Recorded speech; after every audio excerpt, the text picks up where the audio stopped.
Michael Verney, you were at Kildare's 20-16 win over Offaly yesterday at O'Moore Park. We'll come to the game itself, but just what happened with Neil Flynn. He togged out for Kildare just 24 hours after his father, Fergal, was laid to rest following his sudden passing on Tuesday, and came on and kicked a few scores. And Jack O'Connor, the manager, was saying the man hasn't got much sleep, and emotionally it was very tough on him. But I think that'll do him a lot of good, and it's a great sign of the man. Hopefully that'll give the family a little bit of a lift after the tough week they've had. What was your thoughts on it? What did you see in here? To be honest with you, the game was kind of very, very tight when he came on, and the points that Jack is talking about, like Kildare had a free between the 13-yard line and 21, like out near the sideline. And this was like kind of clutch moments. And Neil Flynn came on about the 55 minute, was quiet enough, but came in, kicked a free, an absolutely outrageous free from the sideline. Like everyone will probably talk about like Connor Sweeney's free, which is unbelievable off his left hand side, off his left foot for Tipperary. But this was obviously off his right foot. It was a huge score at a huge time, and I think he kicked 3 out of the last 4. Yeah, he kicked 3 out of the last 4 points for Kildare, just in real kind of clutch moments when they really, really needed him. And to do that, considering what he's gone through over the last week, and in particular what he'd gone through on Saturday, and as Jack said, he's gotten very, very little sleep. It was, as Jack said, it's a fair sign of the man, in fairness, to come and do that. Like, to even be in a frame of mind where you'd be able to come tog out for a match or come into a game and then to go and do that.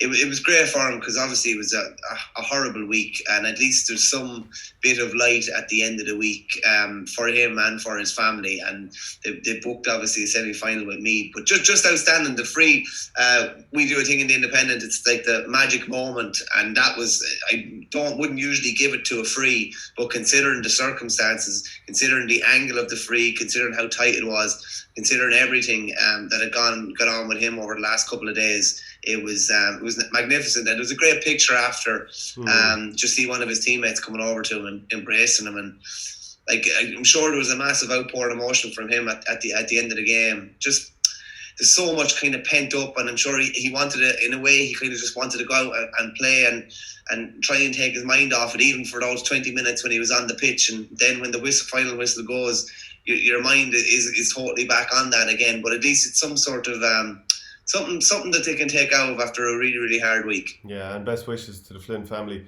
What about Kildare overall and the fact they're going to be up against Meath next?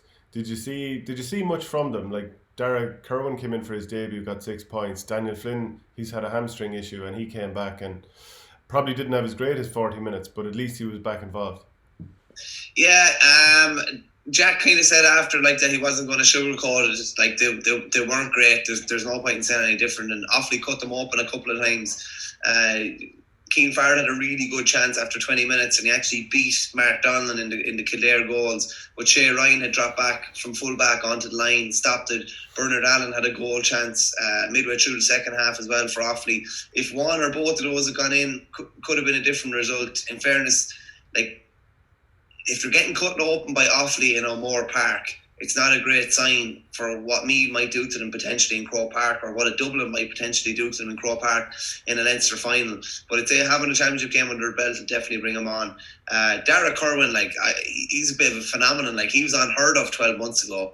No, he on the intercounty scene, no one had really heard of him 12 months ago. He was an absolute handful. He's about 6'2" or 6'3". He can kick off left and right. He's a great target man for a mark. Thought he was outstanding. I think he took maybe 6 shots on goal. I'd say no, he took 7 shots on goal. Ended up with 6 points. From a Kildare point of view, they could have had Offaly out of sight. They kicked 14 wides, dropped 5 balls short into the goalie's hands. Offaly had 3 wides. So, like, as Jack was saying after, of those 19 shots that they took that didn't go over or drop short, if 5 or 6 of them had gone over the bar, they probably would have won fairly handsomely. But they made hard enough work with it. In fairness to Offaly, it was kind of a resolute kind of an effort. I mentioned Keane Farrell there; he was brilliant throughout. Unfortunately, Niall McNamee wasn't really able to get into the game. Shea Ryan did a very good man-marking job on him. Keane Farrell was kind of the man that stood out. Johnny Maloney, very good at the back. Owen Carroll, good around half-back midfield. Plenty of a couple of green shoots for Offaly, but as John Motton said after, they haven't been able to take that big scalp. They had Mead on the rack in the Leinster Championship last year in Páirc Tailteann and didn't get over the line. Probably had Kildare under pressure yesterday, and just those goals. They would have needed a couple of goals to win the game. But from a Kildare point of view, I'd say there's an awful lot of improvement. And it's funny, like, Meath scored 7-14 against Wicklow and are coming in absolutely flying. So in a way, it's probably not a bad position for Kildare to be coming into the game. The more than Cork coming in yesterday, most of the pressure is probably going to be on Meath. But they're definitely going to have to improve an awful lot from yesterday. One of the big things was, though, the midfield battle. They totally won the midfield battle. Kevin Feely and Aaron Masterson were dominant on the high ball and gave them a good kind of platform. They left an awful lot of scoring chances behind. They'll create plenty of scoring chances. Not one goal chance, though. Never threatened Paddy Dunnican in the Offaly goal. So that's a bit of a worry. So I'd say they have a good bit of improvement to do.